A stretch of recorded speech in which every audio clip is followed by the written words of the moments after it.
Pemirsa, pencuri motor babak belur saat aksinya kepergok warga di Tangerang, Banten. Beruntung nyawa pelaku dapat diselamatkan setelah aparat kepolisian tiba di lokasi kejadian.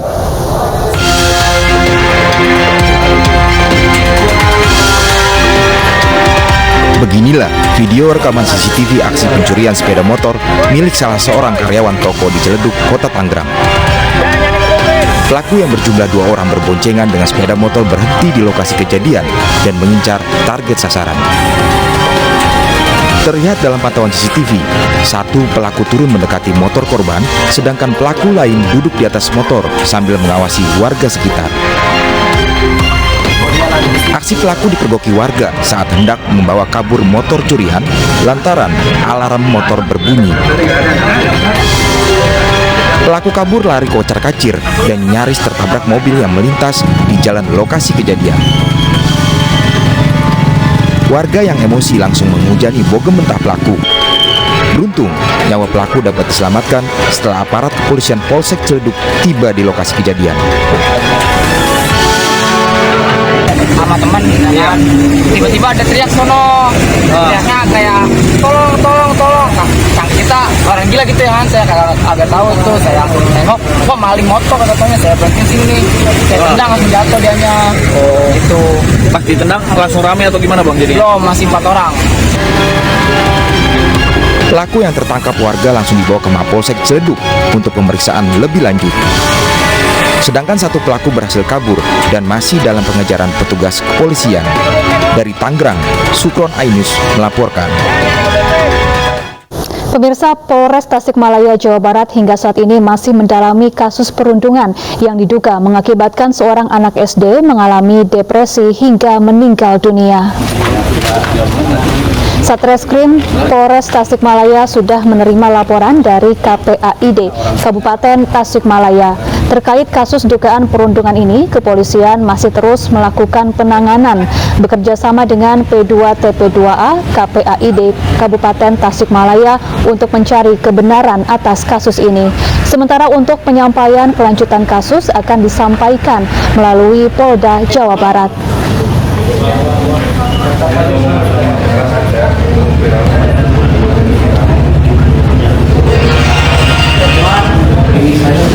Masih melakukan proses penanganan bekerja sama dengan P2TP2A, tentunya dengan KPAID.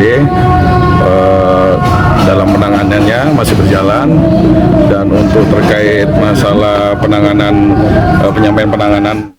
Sementara pasca terjadinya kasus perundungan terhadap anak di bawah umur yang mengakibatkan korban meninggal dunia, KPAID Kabupaten Tasikmalaya, Jawa Barat membawa kedua orang tua dan 4 saudara korban ke rumah aman KPAID.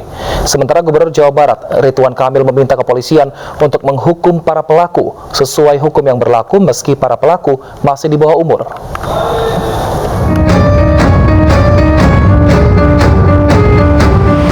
KPAID Kabupaten Tasikmalaya membawa kedua orang tua serta 4 saudara korban ke rumah aman KPAID untuk menjalani pemulihan kondisi psikis keluarga korban pasca kejadian.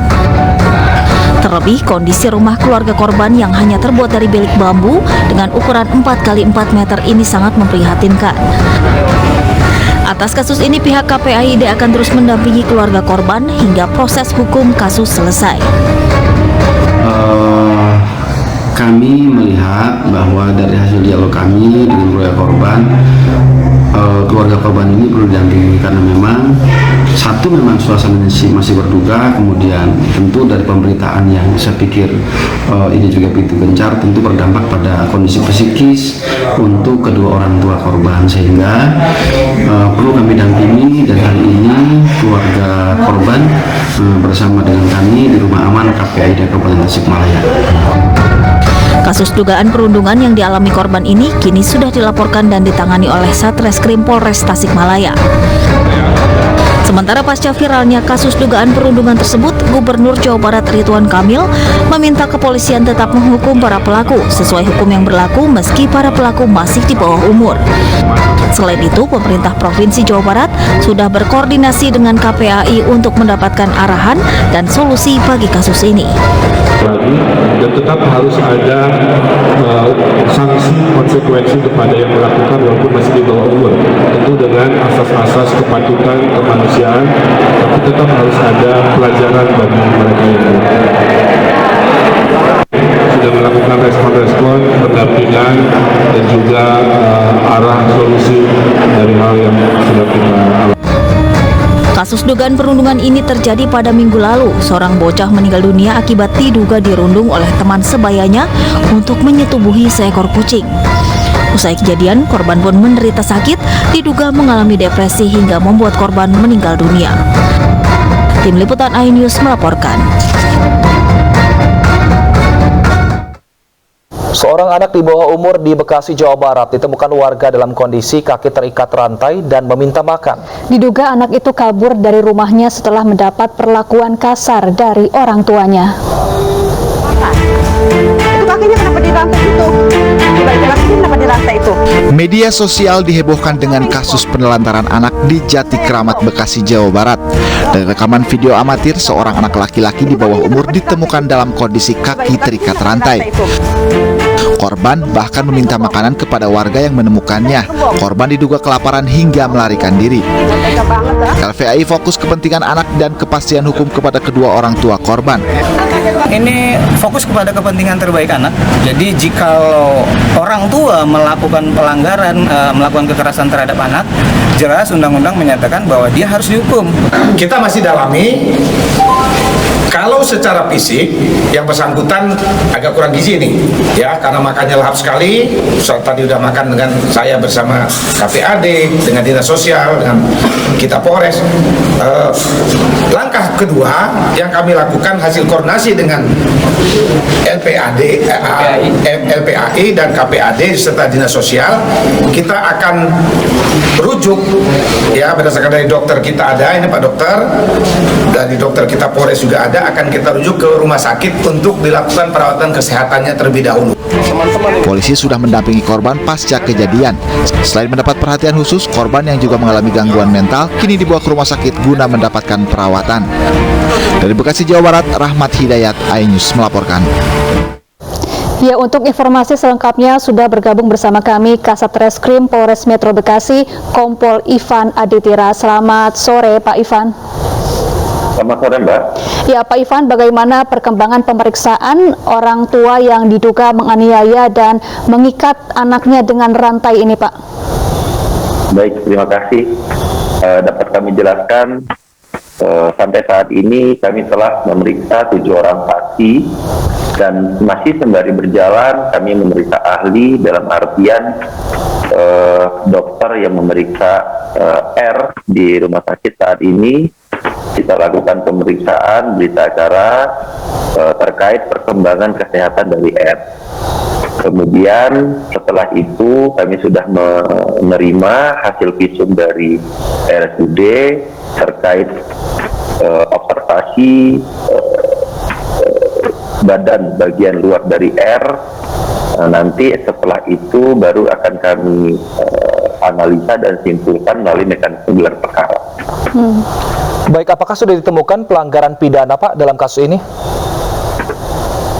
Dalam hal ini kita sudah menemukan pelanggaran pidana. Perbuatan pidana itu ada, yaitu melakukan kekerasan terhadap anak di bawah umur.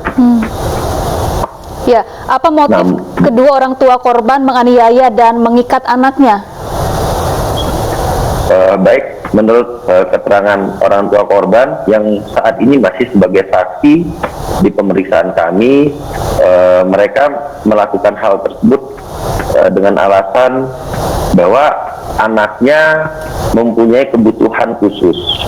Artinya kedua orang tua tersebut khawatir apabila anaknya tidak dibatasi pergerakannya akan merugikan lingkungan sekitar maupun orang-orang yang tinggal di rumah dari R tersebut. Karena di rumah R ini terdapat kedua orang tuanya, R dan neneknya, atau ada Manula di situ, umur 80 tahun. Baik, jika sudah terdapat unsur pidana, mengapa orang tua ini masih berstatus saksi? Mengapa belum langsung ditetapkan sebagai tersangka, Pak Ivan? Ya, jadi proses menetapkan tersangka kita harus mengumpulkan 2 alat bukti dulu, Mas. Jadi setelah kita mendapatkan 2 alat bukti dari pemeriksaan ahli, visum, dan saksi-saksi lain, maka kita akan melakukan gelar perkara untuk menentukan siapa tersangkanya. Ya, sejak kapan penganiayaan dan aksi mengikat rantai ini dilakukan kedua orang tua korban? Apakah betul korban juga jarang diberi makan, kemudian juga kerap disiksa, begitu Pak? Jadi menurut pengakuan orang tua korban, korban ini sudah dibatasi kebebasannya atau pergerakannya kurang lebih 1 minggu terakhir. Awalnya orang tua korban mengikat korban menggunakan tali atau kain. Namun karena korban berhasil melepaskan diri dari ikatan kain tersebut, inisiatif dari ibu korban itu menggunakan rantai yang ada terdapat di pagar rumahnya untuk diikat ke kedua kakinya. Baik, kalau untuk kondisi korban saat ini seperti apa, Pak? Apakah memang dari hasil pemeriksaan secara fisik mungkin sudah mulai dirawat, namun secara psikologi benarkah kata orang tuanya ini bahwa anak ini sedikit memiliki kekurangan seperti itu? Ya, tadi pagi kami mendapat kunjungan dari Kak Seto bersama LPAI, Bapak Kapolres Metro Bekasi Kota, bersama KPAD Kota Bekasi dan Dinas Sosial mengunjungi korban di rumah sakit. Alhamdulillah korban saat ini sudah lebih baik kondisinya, lebih komunikatif sebelum dari kemarin, karena kemarin kami yang jemput, kita melihat korban terlihat lelah, terlihat kelaparan, kemudian Bapak Kapolres dan stakeholder berinisiatif untuk memberi makan kepada korban. Baik, kami nantikan seperti apa kelanjutan proses hukum dari kasus ini. Terima kasih Kasat Reskrim Polres Metro Bekasi, Kompol Ivan Aditra telah bergabung bersama kami di Ini Sore. Sehat selalu, Pak. Kita ke informasi lainnya, pemirsa. Sejumlah berita viral meramaikan jagat maya hari ini. Mulai aksi tak terpuji beberapa oknum polisi yang melakukan pungli, hingga aksi seorang pria yang cabul di sebuah rumah makan. Selengkapnya dalam viral hari ini.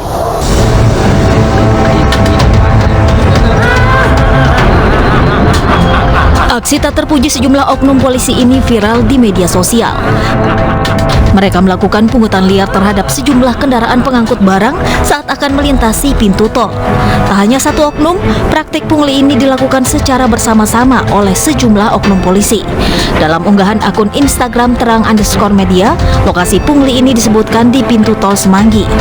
Viral pungli oknum polisi ini pun banjir kecaman dari warganet.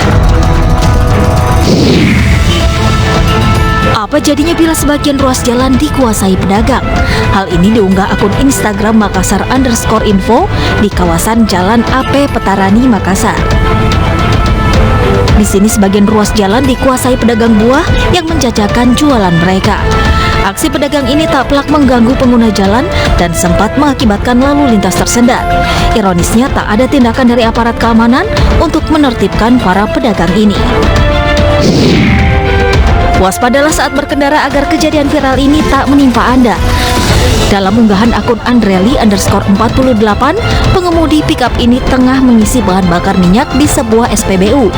Usai mengisi dan bersiap untuk melanjutkan perjalanan, tiba-tiba pickup melaju kencang tak terkendali sehingga menabrak tembok pagar SPBU. Diduga sopir tidak berkonsentrasi saat akan melaju sehingga kendaraannya tak terkendali dan menabrak tembok.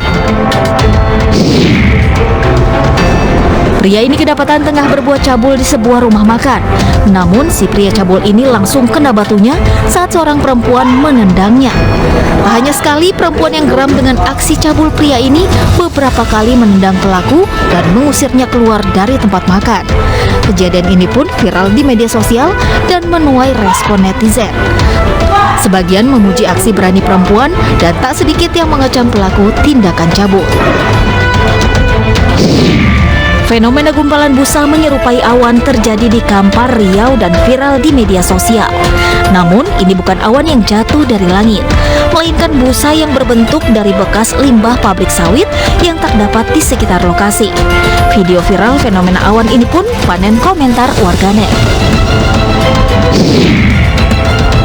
Liburan keluarga yang satu ini nyaris berantakan akibat mereka tak mengantisipasi gelombang tinggi yang mengintai. Akibatnya, sejumlah anak-anak dihantam ombak pasang.